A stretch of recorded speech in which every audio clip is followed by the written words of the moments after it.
How you doing? I really love my domino machine. These little dominoes create an extremely tight joint for assembling different types of furniture objects. Problem with it though is that the tolerances are so tight on these dominoes that they're really designed to be forced into the joint that's created with a little glue inside, and it gives you an extremely strong joint.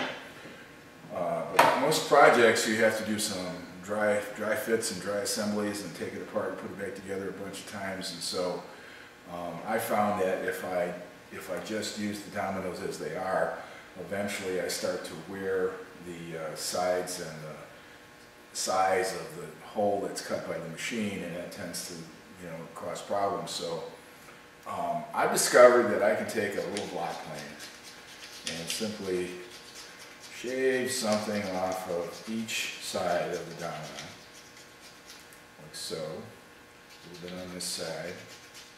How much you have to do on any given domino is strictly a trial and error kind of thing, because there is a slight amount of variation.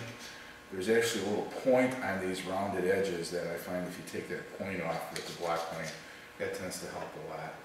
So now I've got good fit this way, but I'm still a little bit tight.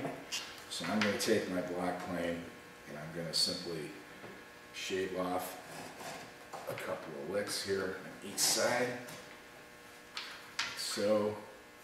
A couple on this side, like so.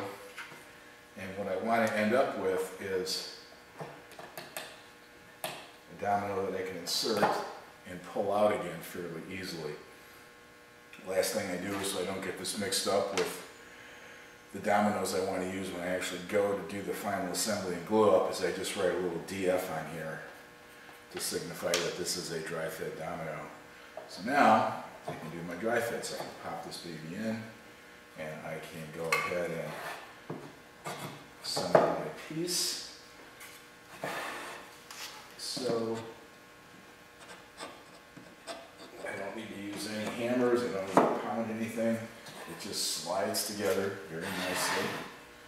Of course, when I do the final assembly, I want to make sure that I've done as little damage to these domino joints as I want. So now I can take this object and I can do whatever I have to do to it, my dry assembly steps, and when it comes time to take it apart again, it comes apart that easy, and I can remove the dominoes like so, and everything works great. So I find that this is a great way to allow you to use this marvelous machine for your joinery and still go through the typical steps that most furniture makers go through, where they assemble the piece, take it apart, assemble the piece, take it apart numerous times. So if you have a domino machine, you might want to think about this. It helps me a lot. Hopefully it will help you.